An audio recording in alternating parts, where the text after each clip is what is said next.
हर दिन की तरह आज भी हम परमेश्वर के वचन में से एक नए अध्याय का अध्ययन करेंगे, जिससे हमारा आत्मिक जीवन और भी मजबूत हो सके। आज हम बाइबल में से फिलिपियो अध्याय 4 पद 4 से लेकर पद 8 तक का अध्ययन करेंगे। इन पदों के माध्यम से हम जानेंगे कि सच्चा आनंद क्या है, शांति कैसे मिलती है और हमें किन बातों पर ध्यान लगाना चाहिए।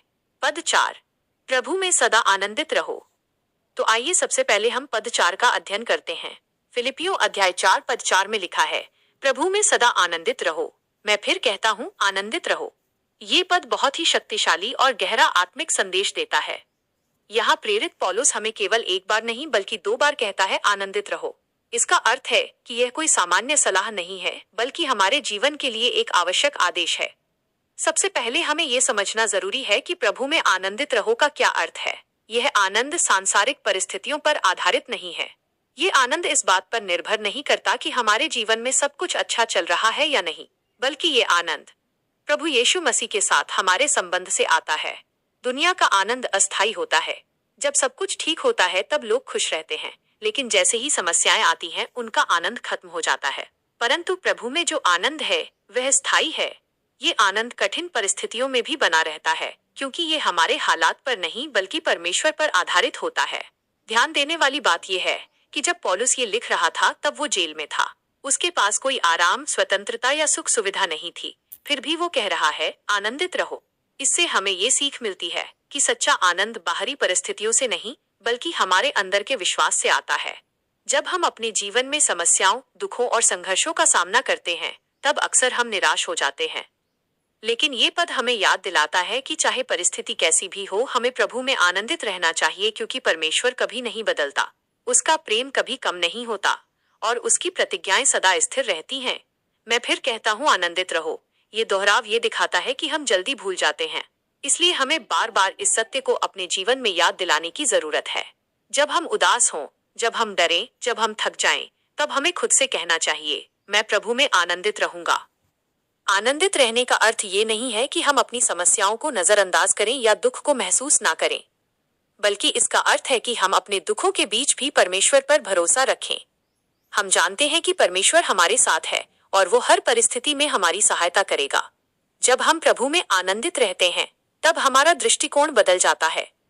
हम समस्याओं को एक अलग नजरिए से देखने लगते हैं। हम हर परिस्थिति में परमेश्वर की योजना और उद्देश्य को देखने लगते हैं। इसके अलावा हमारा आनंद दूसरों के लिए भी एक गवाही बनता है। जब लोग हमें कठिन समय में भी शांत और आनंदित देखते हैं तो वे जानना चाहते हैं कि हमारे अंदर ऐसा क्या है जो हमें स्थिर बनाए रखता है। तब हमें अवसर मिलता है कि हम उन्हें यीशु मसीह के बारे में बता सकें। आनंदित रहने के लिए हमें क्या करना चाहिए? सबसे पहले हमें परमेश्वर के साथ अपना संबंध मजबूत करना होगा। हमें प्रतिदिन प्रार्थना करनी चाहिए, बाइबल पढ़नी चाहिए और परमेश्वर की उपस्थिति में समय बिताना चाहिए। जब हम उसके साथ समय बिताते हैं तो हमारा हृदय उसके आनंद से भर जाता है। दूसरा, हमें धन्यवादी बनना चाहिए। पद 5, कोमलता और प्रभु की निकटता। अब हम पद 5 का अध्ययन करेंगे। पद 5 में लिखा है, तुम्हारी कोमलता सब मनुष्यों पर प्रकट हो, प्रभु निकट है। ये पद हमें हमारे व्यवहार और हमारे जीवन के चरित्र के बारे में सिखाता है। यहाँ कोमलता शब्द बहुत महत्वपूर्ण है। इसका अर्थ है नम्रता, धैर्य, विनम्र स्वभाव और दूसरों के प्रति दया और सहनशीलता। सबसे पहले हमें यह समझना होगा कि तुम्हारी कोमलता सब मनुष्यों पर प्रकट हो का क्या अर्थ है। इसका मतलब है कि हमारा व्यवहार केवल हमारे मित्रों या परिवार तक सीमित नहीं होना चाहिए, बल्कि हर व्यक्ति के प्रति, चाहे वो अच्छा हो या बुरा, हमें कोमल और नम्र रहना चाहिए। आज के समय में दुनिया बहुत कठोर हो गई है। लोग जल्दी गुस्सा हो जाते हैं, छोटी छोटी बातों पर झगड़ते हैं और दूसरों के प्रति कठोर शब्दों का उपयोग करते हैं। लेकिन परमेश्वर का वचन हमें सिखाता है कि हमें अलग होना है। हमें इस संसार के जैसे नहीं बनना, बल्कि मसीह के जैसे बनना है। यीशु मसीह ने अपने जीवन में कोमलता का सबसे बड़ा उदाहरण दिया। जब लोग उन्हें अपमानित करते थे तब भी उन्होंने नम्रता और प्रेम से उत्तर दिया। यहाँ तक कि जब उन्हें क्रूस पर चढ़ाया गया तब भी उन्होंने कहा, पिता इन्हें क्षमा कर। ये सच्ची कोमलता है। कोमलता कमजोरी नहीं है। कई लोग सोचते हैं कि यदि हम नम्र और कोमल रहेंगे तो लोग हमें कमजोर समझेंगे। लेकिन बाइबल हमें सिखाती है कि सच्ची ताकत कोमलता में है। जब हम अपने गुस्से को नियंत्रित करते हैं, जब हम बुराई का जवाब भलाई से देते हैं, तब हम वास्तव में मजबूत होते हैं। सब मनुष्यों पर प्रकट हो। ये वाक्य हमें याद दिलाता है कि हमारा जीवन एक गवाही है। लोग हमें देख रहे हैं। वे हमारे शब्दों से ज्यादा हमारे व्यवहार को देखते हैं। यदि हम केवल चर्च में अच्छे हैं लेकिन बाहर कठोर हैं, तो हमारा जीवन प्रभावी नहीं होगा। लेकिन जब हम हर जगह, घर में, काम पर, समाज में कोमल और नम्र रहते हैं, तब हमारा जीवन परमेश्वर की महिमा करता है। अब इस पद का दूसरा भाग कहता है, प्रभु निकट है। ये वाक्य हमें दो महत्वपूर्ण बातें सिखाता है। पहली बात, प्रभु हमारे पास है, वो दूर नहीं है। वो हमारी हर परिस्थिति में हमारे साथ है। जब हम कठिन लोगों का सामना करते हैं, जब हमें गुस्सा आता है, तब हमें याद रखना चाहिए कि प्रभु हमारे पास है और वो हमें सहायता देगा। दूसरी बात, प्रभु का आगमन निकट है। इसका अर्थ है कि यीशु मसीह जल्द ही वापस आएंगे। इसलिए हमें अपने जीवन को तैयार रखना चाहिए। हमें ऐसा जीवन जीना चाहिए जो परमेश्वर को प्रसन्न करे। पद 6, चिंता का त्याग और प्रार्थना। अब हम पद 6 का अध्ययन करेंगे। पद 6 में लिखा है, किसी भी बात की चिंता मत करो, परंतु हर एक बात में तुम्हारे निवेदन, प्रार्थना और विनती के द्वारा धन्यवाद के साथ परमेश्वर के सम्मुख उपस्थित किए जाएं। ये पद हमारे जीवन की सबसे बड़ी समस्याओं में से एक, चिंता के बारे में बात करता है। आज लगभग हर व्यक्ति किसी न किसी बात को लेकर चिंतित रहता है। भविष्य की चिंता, पैसे की चिंता, स्वास्थ्य की चिंता, परिवार की चिंता, काम की चिंता। लेकिन परमेश्वर का वचन हमें एक स्पष्ट और शक्तिशाली आदेश देता है, किसी भी बात की चिंता मत करो। सबसे पहले हमें ये समझना होगा कि चिंता क्या है। चिंता का अर्थ है भविष्य की अनिश्चित बातों के बारे में डरना और मन में बार बार नकारात्मक विचारों को दोहराना। चिंता हमारे मन की शांति को छीन लेती है, हमें कमजोर बनाती है और हमारे विश्वास को हिला देती है। लेकिन यहाँ बाइबल हमें केवल ये नहीं कहती कि चिंता मत करो, बल्कि ये भी बताती है कि हमें चिंता के स्थान पर क्या करना चाहिए। परंतु हर एक बात में इसका अर्थ है कि कोई भी बात छोटी या बड़ी नहीं है। हम अपनी हर समस्या, हर चिंता, हर सवाल को परमेश्वर के पास ले जा सकते हैं। कई बार हम सोचते हैं कि कुछ बातें इतनी छोटी हैं कि उन्हें परमेश्वर के पास ले जाने की जरूरत नहीं। लेकिन ये पद हमें सिखाता है कि हम हर एक बात को उसके सामने रख सकते हैं। अब यहाँ 3 महत्वपूर्ण शब्द दिए गए हैं, निवेदन, प्रार्थना और विनती। प्रार्थना, यह परमेश्वर के साथ हमारा सामान्य संवाद है। इसमें हम उससे बात करते हैं, उसकी स्तुति करते हैं और उसके साथ समय बिताते हैं। विनती, ये विशेष रूप से हमारी जरूरतों और समस्याओं के लिए की गई प्रार्थना है। जब हम किसी विशेष परिस्थिति में सहायता मांगते हैं तो वो विनती होती है। निवेदन, ये हमारे दिल की इच्छाओं और जरूरतों को स्पष्ट रूप से परमेश्वर के सामने रखना है। इन तीनों के माध्यम से हम अपने जीवन की हर चिंता को परमेश्वर को सौंप सकते हैं। लेकिन एक और बहुत महत्वपूर्ण बात यहाँ कही गई है, धन्यवाद के साथ। इसका अर्थ है कि जब हम प्रार्थना करें तो केवल अपनी समस्याएं ही न बताएं, बल्कि परमेश्वर का धन्यवाद भी करें। धन्यवाद क्यों जरूरी है? क्योंकि धन्यवाद हमारे विश्वास को प्रकट करता है। जब हम धन्यवाद देते हैं तो हम ये स्वीकार करते हैं कि परमेश्वर पहले भी हमारे जीवन में कार्य कर चुका है और आगे भी करेगा। धन्यवाद हमें याद दिलाता है कि हम अकेले नहीं हैं, परमेश्वर हमारे साथ है। जब हम बिना धन्यवाद के प्रार्थना करते हैं तो हम केवल अपनी समस्याओं पर ध्यान केंद्रित करते हैं। लेकिन जब हम धन्यवाद के साथ प्रार्थना करते हैं तो हमारा ध्यान परमेश्वर की भलाई और उसकी विश्वास योग्यता पर जाता है। अब प्रश्न ये है कि जब हम चिंता नहीं करते और प्रार्थना करते हैं तो क्या होता है? जब हम अपनी चिंताओं को परमेश्वर को सौंप देते हैं तो हमारा मन हल्का हो जाता है। हम उस बोझ को छोड़ देते हैं जिसे हम खुद नहीं उठा सकते। परमेश्वर हमें शांति देता है और हम उसके हाथों में अपनी परिस्थितियों को सुरक्षित महसूस करते हैं। व्यावहारिक रूप से हम इस पद को अपने जीवन में कैसे लागू कर सकते हैं? सबसे पहले, जब भी आपको चिंता महसूस हो, तुरंत पहचानें कि आप चिंतित हैं। फिर उस चिंता को अपने मन में रखने के बजाय उसे परमेश्वर के सामने ले जाएं। दूसरा, एक आदत बनाएं कि आप हर दिन प्रार्थना करें। केवल जरूरत के समय ही नहीं, बल्कि नियमित रूप से परमेश्वर के साथ समय बिताएं। इससे आपका विश्वास मजबूत होगा और चिंता कम होगी। तीसरा, एक धन्यवाद की सूची बनाएं। हर दिन कुछ चीजों के लिए परमेश्वर का धन्यवाद करें, चाहे वो छोटी ही क्यों ना हो। पद 7, परमेश्वर की अलौकिक शांति। अब हम पद 7 का अध्ययन करेंगे। पद 7 में लिखा है, तब परमेश्वर की शांति जो सारी समझ से बिल्कुल परे है, तुम्हारे हृदय और तुम्हारे विचारों को मसीह यीशु में सुरक्षित रखेगी। ये पद पिछले पद का परिणाम है। जब हम चिंता नहीं करते बल्कि प्रार्थना, विनती और धन्यवाद के साथ अपनी सारी बातें परमेश्वर के सामने रखते हैं, तब क्या होता है? इसका उत्तर हमें इसी पद में मिलता है। परमेश्वर की शांति हमें प्राप्त होती है। सबसे पहले हम परमेश्वर की शांति को समझें। यह साधारण शांति नहीं है जो दुनिया देती है। दुनिया की शांति परिस्थितियों पर निर्भर करती है। जब सब कुछ ठीक हो तब शांति होती है, लेकिन जैसे ही समस्या आती है शांति चली जाती है। परंतु परमेश्वर की शांति ऐसी नहीं है। ये शांति हमारे अंदर से आती है और ये बाहरी परिस्थितियों से प्रभावित नहीं होती। इस पद में लिखा है, जो सारी समझ से बिल्कुल परे है। इसका अर्थ है कि ये शांति मनुष्यों की समझ से परे है। कई बार हमारी स्थिति ऐसी होती है कि हमें घबराना चाहिए, डरना चाहिए, परेशान होना चाहिए, लेकिन फिर भी हमारे अंदर एक अजीब सी शांति बनी रहती है।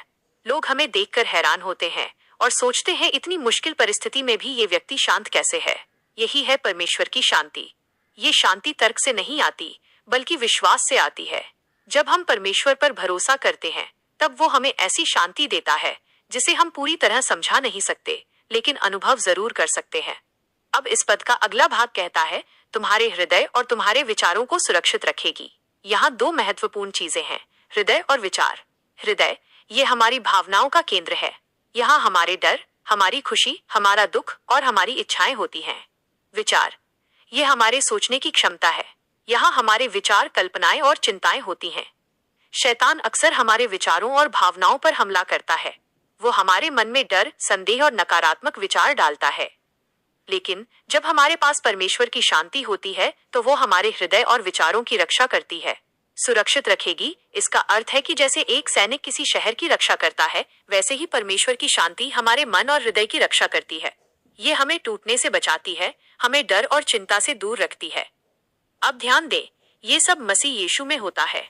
इसका अर्थ है कि ये शांति केवल यीशु मसीह के द्वारा ही मिलती है। यदि हमारा संबंध यीशु के साथ नहीं है तो हम इस सच्ची शांति को अनुभव नहीं कर सकते। यीशु मसीह ही वो स्रोत हैं जहां से ये शांति आती है। जब हम उनके साथ जुड़े रहते हैं, जब हम उन पर भरोसा करते हैं, तब हम इस शांति का अनुभव करते हैं। व्यावहारिक रूप से हम इस पद को अपने जीवन में कैसे लागू कर सकते हैं? सबसे पहले हमें ये स्वीकार करना होगा कि हम अपनी समस्याओं को खुद नहीं संभाल सकते। हमें परमेश्वर की आवश्यकता है। जब हम ये समझते हैं तब हम उसके पास जाते हैं और अपनी चिंताओं को उसे सौंपते हैं। दूसरा, हमें अपने मन को परमेश्वर के वचन से भरना चाहिए। जब हमारा मन परमेश्वर के वचन से भरा होता है तो नकारात्मक विचारों के लिए जगह कम हो जाती है। तीसरा, जब भी डर या चिंता आए तुरंत प्रार्थना करें। उस समय इंतजार न करें। जितनी जल्दी आप परमेश्वर के पास जाएंगे, उतनी जल्दी उसकी शांति आपके जीवन में काम करेगी। चौथा, विश्वास बनाए रखें। कभी कभी परिस्थितियां तुरंत नहीं बदलती, लेकिन परमेश्वर की शांति तुरंत आ सकती है। इसलिए हमें धैर्य रखना है और विश्वास में स्थिर रहना है। पद 8, सही विचारों पर ध्यान लगाना। अब हम पद 8 का अध्ययन करेंगे। पद 8 में लिखा है, इसलिए हे भाइयों, जो बातें सत्य हैं और जो बातें आदरणीय हैं और जो बातें उचित हैं और जो बातें पवित्र हैं और जो बातें सुहावनी हैं और जो बातें मनभावनी हैं, अर्थात जो भी सद्गुण और प्रशंसा की बातें हैं, उन्हीं पर ध्यान लगाया करो।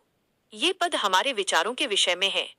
हम क्या सोचते हैं, किस पर ध्यान लगाते हैं और अपने मन को किस दिशा में ले जाते हैं। पिछले पदों में हमने सीखा कि परमेश्वर की शांति हमारे हृदय और विचारों की रक्षा करती है। अब यह पद हमें सिखाता है कि हमें अपने विचारों को किस प्रकार सही दिशा में लगाना है। सबसे पहले यह पद इसलिए शब्द से शुरू होता है।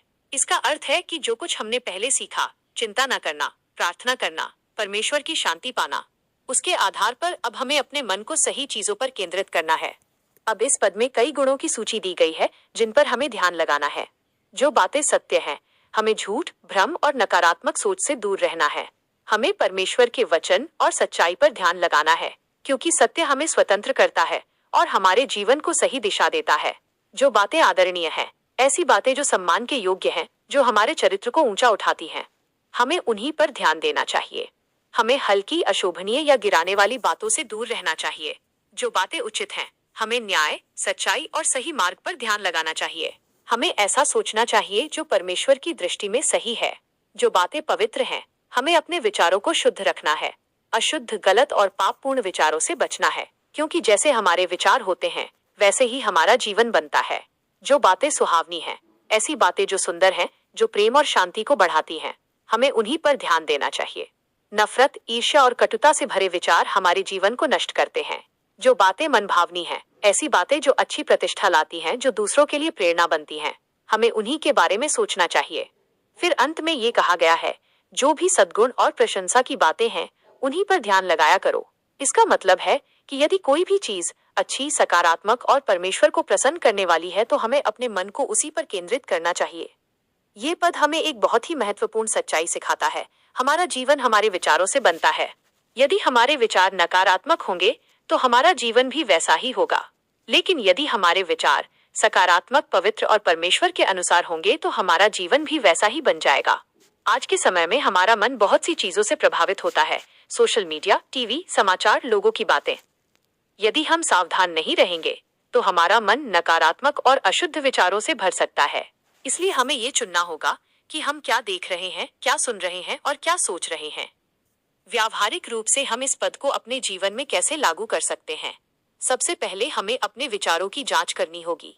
जब भी कोई नकारात्मक या गलत विचार आए तो हमें तुरंत पहचानना चाहिए और उसे बदलना चाहिए। दूसरा, हमें परमेश्वर के वचन पर ध्यान लगाना चाहिए। जब हम बाइबल पढ़ते हैं और उस पर मनन करते हैं तो हमारे विचार शुद्ध और सही दिशा में जाते हैं। तीसरा, हमें सकारात्मक और आत्मिक चीजों से अपने मन को भरना चाहिए, जैसे कि अच्छे गीत, उपदेश और आत्मिक संगति। चौथा, हमें अपने समय का सही उपयोग करना चाहिए। खाली मन अक्सर गलत विचारों का घर बन जाता है।